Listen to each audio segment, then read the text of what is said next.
From Washington, D.C., this is Middle East Focus. Welcome to Middle East Focus. I'm Alistair Taylor, MEI's editorial director. And today we're going to be talking about EU-Middle East relations. We'll be discussing what the new leadership of key EU bodies means for its foreign policy towards the region, and touching on a variety of other major issues, from Iran and Israel-Palestine to Libya and Syria. Joining me on the program today is Przemysław Osiewicz. Przemek is a non-resident scholar at MEI and an associate professor at Adam Mickiewicz University, Poznan, specializing in EU policy towards the MENA region, Iran, and Turkey. Przemek, welcome to the program, and thank you for joining us today. Yeah, thank you for having me here. Before we delve into some of the specific issues, I first wanted to touch on the recent changes in leadership within key EU bodies and how they've affected its approach towards the Middle East. Perhaps the most prominent of these new leaders is European Commission President Ursula von der Leyen. Since taking over at the beginning of December, she's promised to lead a, quote, geopolitical commission and boost the EU's role in global affairs. I know it's only been 2.5 months or so, but when it comes to the Middle East, have we seen any big changes? Well, I would say it's too early to say anything like that, but we can say that at least she will try to introduce some changes, including the EU's approach to the Middle East and North Africa region. Well, I would say that nothing's going to change. That's what I can see from her speeches, from her comments. Nothing's going to change in the case of Iran. So she supports the JCPOA. The EU is very clear on that. No changes are acceptable. I mean, Iran is not welcome to, pursue any further uranium enrichment. And at the same time, the message, again, is clear. The European Union does not support the current US administration. Namely, it does not support the economic sanctions which were reinstated by President Trump in 2018.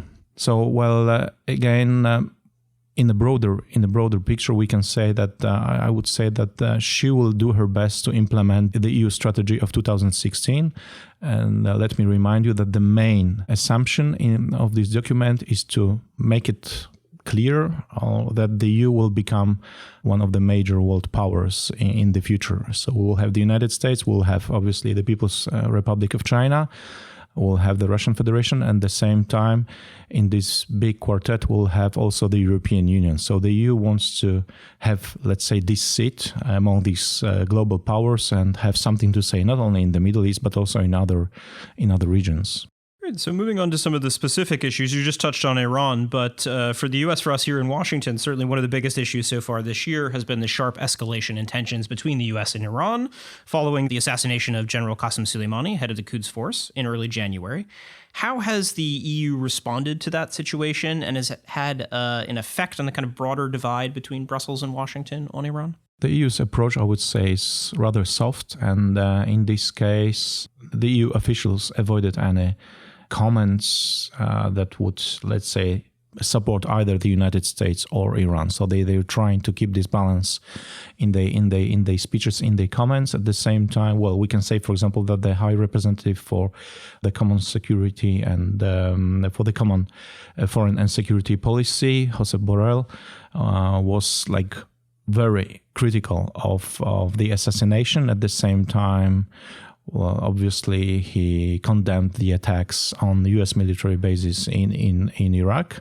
However, it came as a little surprise. It was also a surprise to me that, for example, when at peak of this tension between the U.S. and Iran, Borrell invited Javad Zarif, the Iranian Minister of Foreign Affairs, to Brussels.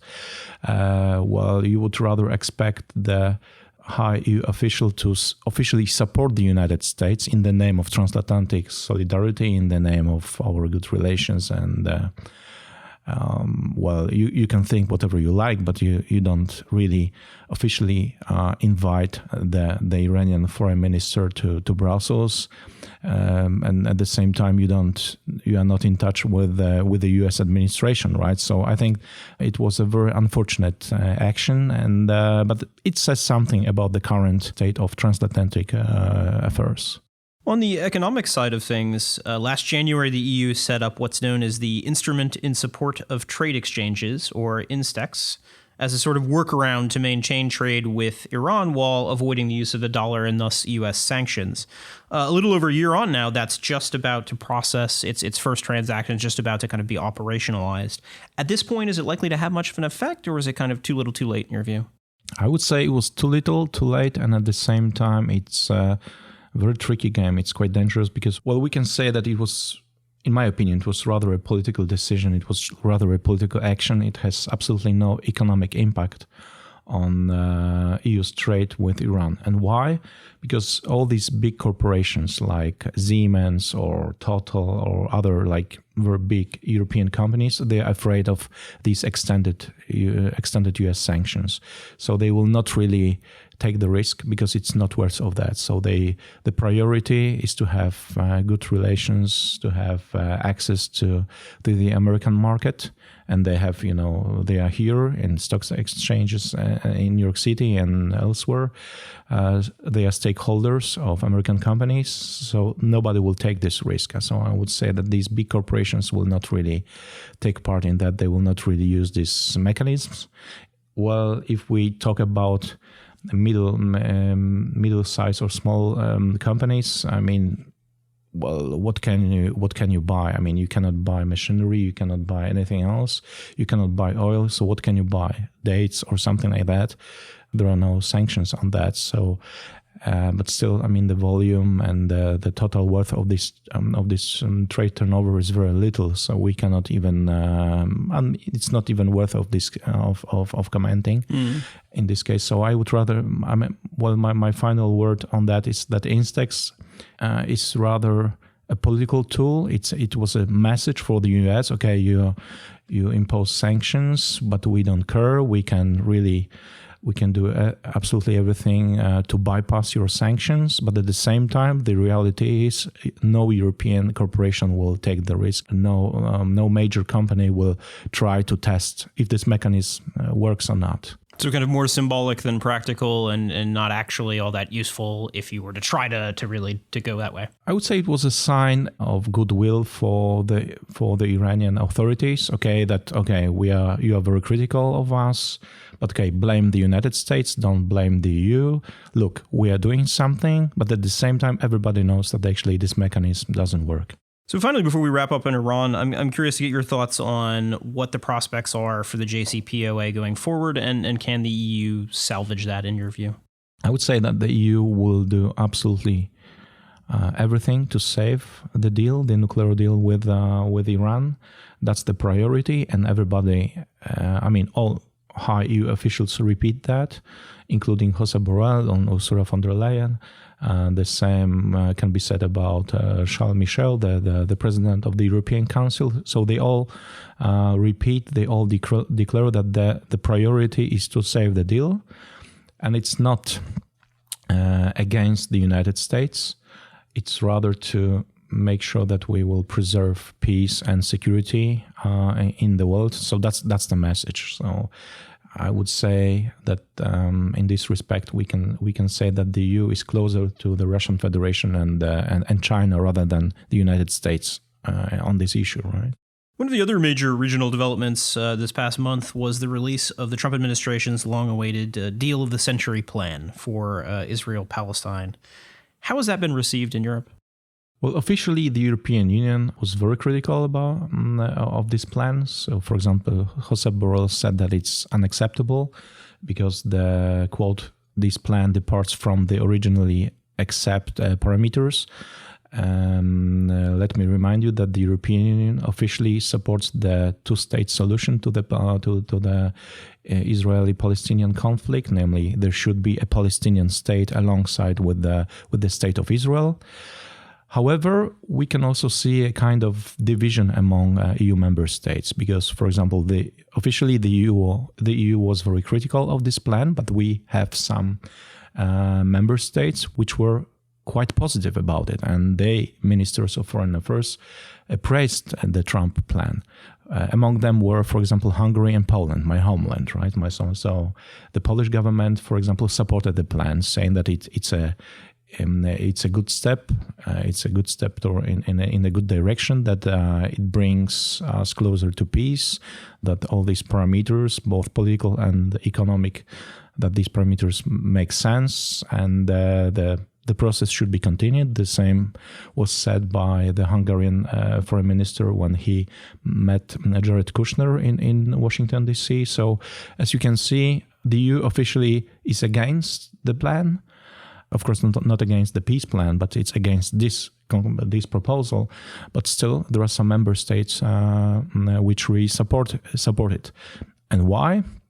Well, the answer is quite clear in this case, because, for example, Central European states, Central European EU member states, so that's Poland, the Czech Republic, Slovakia, Hungary, plus the Baltic states, they do pay attention to security issues, to transatlantic relations. So they rather focus on the national security, good relations with the US support for the region against the Russian Federation, rather than Middle Eastern issues. So that's the reason why these countries would rather support the US initiatives rather than the official position of the EU. And Warsaw, of course, was the site of the previous summit, kind of focusing on security in the Middle East. Yeah, which was held in Warsaw. It was a big surprise. I mean, that the summit was located in Warsaw, given that most of people commented that it was clearly anti-Iranian, and Poland has enjoyed very good relations with Persia and Iran since the 15th century. Poland had established diplomatic relations with Persia before Christopher Columbus got to America. So you can imagine that, it was a pretty long time ago. Well, so Iran was very critical, as you remember, of this conference. Surprisingly, there were no steps against the Polish government, so it was a kind of surprise. I mean, they stopped issuing visas for Polish citizens, but it lasted only 2 or 3 days. And it was rather a political action, with no significant, consequences. But at the same time, yes, we can say that the conference was held in Warsaw. Why? It was quite clear that would be impossible at that time. That would be impossible to organize such a conference in Berlin or in Paris or anywhere else, right? So it was a clear message. Okay, Poland supports the US on this issue. And at the same time, the U.S. administration clearly pointed, okay, we can only rely on these guys, and let's do it there. One of the big topics of conversation here in Washington now is, of course, the next steps after the Trump plan. And were the Israeli government to move forward with the annexation of settlements, as many people seem to think they will, do you have a sense of how the EU would respond to that? Again, the EU is very critical of that, so I cannot really imagine how EU officials supporting that, because it would be a depart from the official EU policy, and the EU is against any new settlements in the West Bank, for example. So it has always been like that. So I cannot really imagine the EU changing its official position on that. So again, the EU will try to keep the balance between Israel and the Palestinian side. That it was always like that. Again, this two-state solution seems to be the best option from the European point of view, from the EU's point of view. So I cannot really the same can be said about the diplomatic missions and diplomatic representatives in Tel Aviv and Jerusalem. So I cannot really see any European countries moving the diplomatic missions from Tel Aviv to Jerusalem like the US did. Even Poland or other countries, they don't really do that, because they have these countries, they have excellent relations with the US. But on this particular issue, we should say that these countries enjoy very good relations with Israel, and at the same time they also recognize Palestine. So it's some countries, some EU member states recognize Palestine officially, some others don't. So it's also another divisive issue within the EU. I think it's important to recognize these intra-EU distinctions on policy. They don't always get fully appreciated here in Washington. Moving on to one of the other big issues, Libya. I wanted to touch on that next. If the EU is going to take on a greater role in global affairs, as Commission President von der Leyen has said, Libya seems like a pretty clear-cut case of a place where the EU should be involved. It's just across the Mediterranean. Europe has pretty substantial interest at stakes in everything from regional security to energy to migration, refugees, all of the above. Do you think the EU will be able to kind of overcome the divisions that have existed between France and Italy to present a unified front on this? Some EU member states are very interested in the current situation in Libya. You mentioned France and Italy, that's for sure. And the same could be said about Spain, because right now the migration flow, once it was from Libya to Italy, once Italy changed its migration policy, those migrants, refugees, move from Libya. Now they are trying to cross from Morocco to Spain, so Spain is also very interested in that. At the same time, we can say that again, Central Eastern European member states, they are not very. I would not say that they are not interested in what's going on in Libya, but it's not high on the agenda. So again, we can say that some EU member states feel it; they are closer to the conflict. Some others are not as close, so they don't really share the same concerns, and they are not really convinced that the EU should play a bigger role in the conflict. At the same time, we should underline the fact that the EU is the biggest donor of humanitarian aid in Libya, and it's a part of the EU's policy, namely.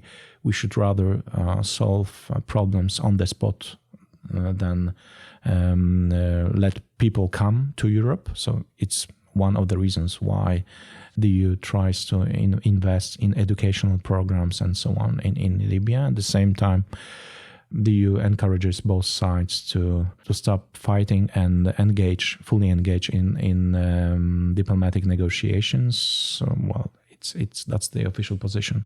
Moving on to Syria, fighting has flared up recently in the northwestern part of Syria, in Idlib, and the situation on the ground has changed rather dramatically. Russian-backed regime forces have come into direct conflict with Turkish troops for the first time.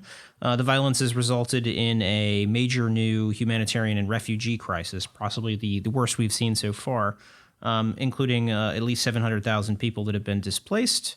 That's putting growing pressure on Turkey, which is already home to a huge population of Syrian refugees, around 3.6 million, and of course raising concerns in Europe as well. How is that situation perceived in Europe, and what is the EU doing so far? Again, the EU is very critical of the unilateral Turkish actions in Idlib or in other Syrian provinces. So it's quite clear, but at the same time, I can see that the EU is rather taking this soft approach toward Ankara. Namely, we criticize the Turkish government, but at the same time, we don't do much to exert any diplomatic pressure on the Turkish authorities. And the answer is, again, quite clear. Let me remind you that the EU signed the agreement with the Turkish government. On this basis, the EU gives the Turkish government more than 3 billion euro per year, and the money is to be spent on immigrants. So just to keep them, to make sure that they will rather remain in Turkey than move westwards to the EU. The Turkish president Recep Tayyip Erdogan openly says, okay, once you do anything against us, if you continue criticizing us, we will let these people go. And what would you do if it happened? So he points to this 2015 crisis, and I think it's a very strong argument, and he uses that from time to time. Well, I would sum up that the EU is critical of what Turkey is doing in Syria, but it's not gonna do much with it as long as Turkey keeps all these immigrants on its territory, and this way somehow protecting the EU from another migration crisis. Do you think the issue of the refugees is still as potent and kind of destabilizing a force in Europe as it was in 2015? Well, right now that we can see that all these figures are rather going down. So we have less and less refugees, migrants coming to the EU. So the EU is becoming a kind of fortress. I would not say that it's good. I mean, from a political point of view, of course, it makes sense, and you can, it depends who you are, but, EU officials are saying, okay, everything is under control. Look, all these numbers. I mean, the number of refugees is going down, so we have less and less people coming. So the situation is under control, and we are just stabilizing everything. It's okay.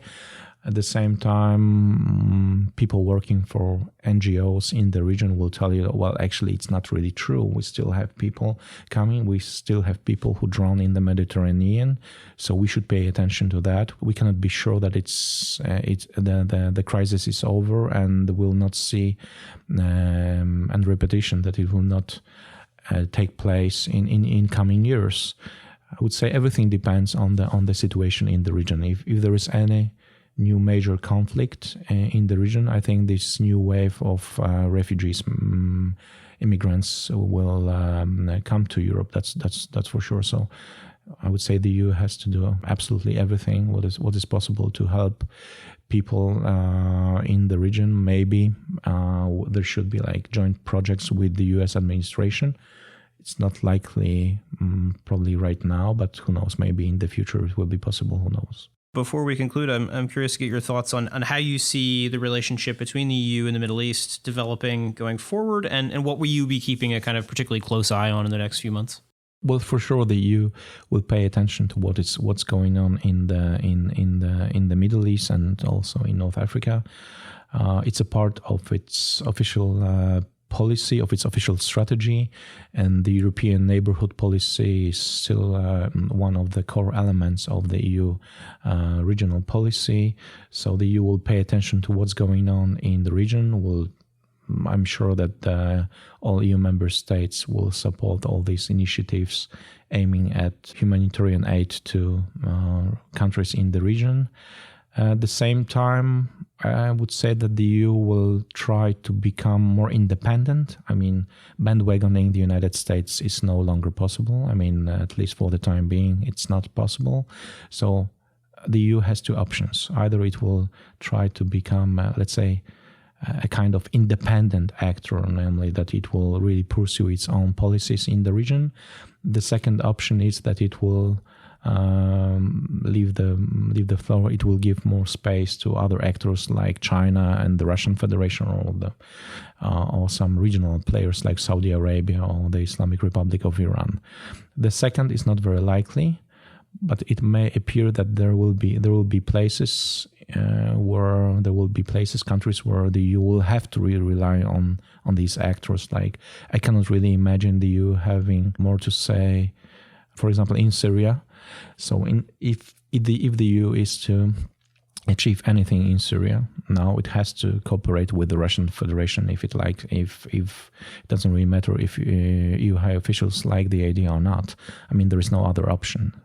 And with the US leaving Syria, there will be this vacuum. I mean, it was like filled in with by Turkey, but still, again, the EU will have to cooperate with either Turkey or the Russian Federation. Something similar in Libya as well. Yes, too. Exactly. So the EU cannot really be a single actor, the main actor in these areas. It will have to make alliances to pursue its own regional policies. We'll have to leave things there for now, but Przemysław, thank you very much for joining the podcast today. Thank you very much. And thank you as well to our audience for listening in, and to our production team for their work on today's program. We will see all of you next week. This has been a presentation of the Middle East Institute. To support MEI's programs and podcasts, please donate at www.mei.edu. Thank you for your support.